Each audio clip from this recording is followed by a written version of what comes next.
So, a few months ago on the show, we talked about how Donald Trump was ramping up his saber rattling against North Korea as a result of them conducting missile tests. And what was already a tense and volatile situation just got exponentially more terrifying. So, last month, North Korea conducted 2 tests of intercontinental ballistic missiles, both of which are presumably capable of reaching the United States. Now, as a result, the United Nations voted to impose even harsher sanctions on North Korea, to which the US ambassador to the UN stated, "We're not playing anymore."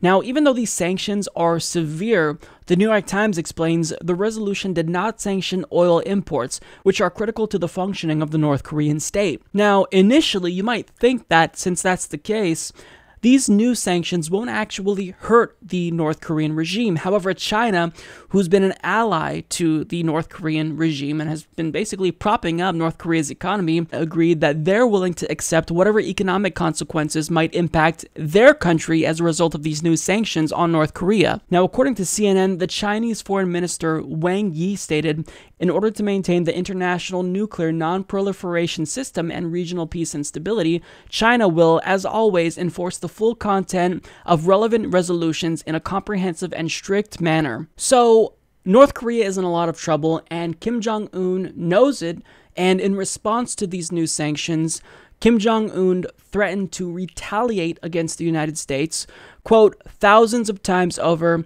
He also vowed to never give up its nuclear arsenal and called the penalties a panicky response by an American bully.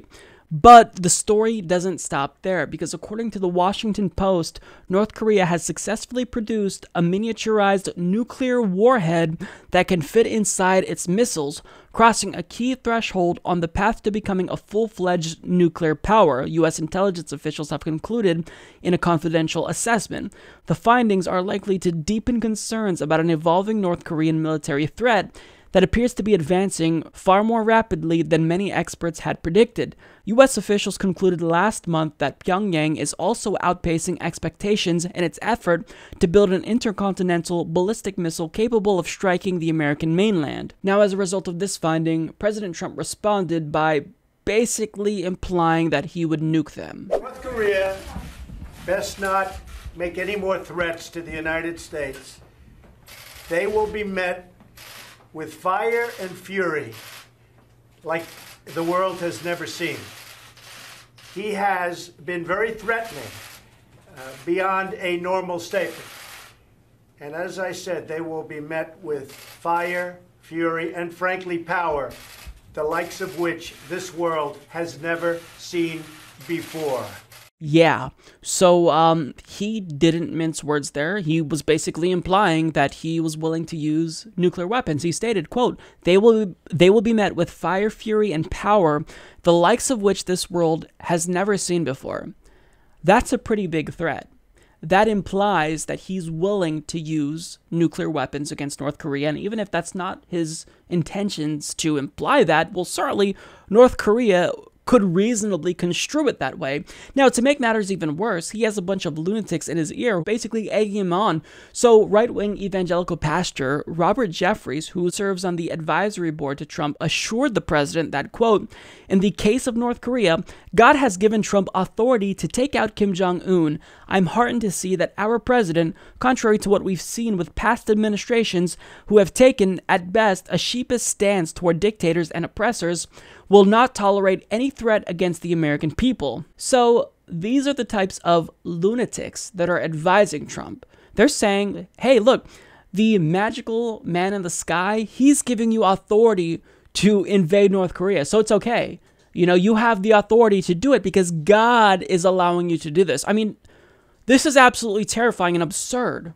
Now, to make matters worse, in response to Donald Trump's threat to basically nuke North Korea responded with a terrifying threat of their own. So CNBC explains, North Korea said on Wednesday it is carefully examining a plan to strike the U.S. Pacific territory of Guam with missiles, just hours after U.S. President Donald Trump told the North that any threat to the United States would be met with fire and fury. A spokesman for the Korean People's Army, in a statement carried by the North's state-run KCNA news agency, said the strike plan will be put into practice in a multi-current and consecutive way any moment, once leader Kim Jong Un makes a decision. In another statement, citing a different military spokesman, North Korea also said it could carry out a preemptive operation if the United States showed signs of provocation. Earlier, Pyongyang said it was ready to give Washington a severe lesson with its strategic nuclear force in response to any U.S. military action. And at the time I'm recording this, President Trump has not responded directly to North Korea's threat to bomb Guam, but he did release a vague statement about the use of nuclear weapons on Twitter, saying, "My first order as president was to renovate and modernize our nuclear arsenal. It is now far stronger and more powerful than ever before. Hopefully we will never have to use this power, but there will never be a time that we are not the most powerful nation in the world." Now, I'm honestly not really sure what to make of that tweet. It's pretty vague. I don't necessarily know what he means by that, but thankfully and surprisingly, it seems as though Secretary of State Rex Tillerson is the cooler head in the matter, and he's being the voice of reason. So he's one of the more sane voices telling Trump, can we slow down a little bit and stop saber-rattling against North Korea? It's just insane. So, I mean, look, overall, here's where we're at in this situation. We have two egotistical man-babies who are currently playing chicken with each other, and meanwhile, millions of human beings are caught in the middle. Now, on one hand, Kim Jong Un's constant missile tests and threats could actually provoke an unhinged American president to strike preemptively, but Trump's continued escalation of the situation could also prompt Kim Jong Un to strike Seoul, or potentially Guam. Now, the situation isn't just terrifying because it threatens Americans in the continental United States, or Guam, or citizens in Japan or South Korea, but an invasion of North Korea will inevitably lead to loss of innocent North Korean lives who are no more able to control what their man-baby leader does than we are. So, the situation it's awful. It's really awful. It could be potentially destabilizing internationally. And you also have Republicans now rushing to encourage Donald Trump to do one of the most awful things we can do. A military expert says there is no good military option. They're wrong. There is a military option to destroy North Korea's program and North Korea itself. He's not going to allow President Trump the ability of this madman to have a missile to hit America. If there's going to be a war to stop him, it will be over there. If thousands die, they're going to die over there. They're not going to die here. And he's told me that to my face. So what you just heard was the ramblings of an absolute madman who has no regard and no respect for human life whatsoever. He just doesn't care. So Lindsey Graham is someone who I don't know why Democrats consider one of the more moderate Republicans, but if you are encouraging Donald Trump to wipe out North Korea, you're an objectively bad person. If you're advocating for death of thousands, potentially millions of lives, you're a bad person. I mean, I don't even know how to process what he was saying. It's so egregious.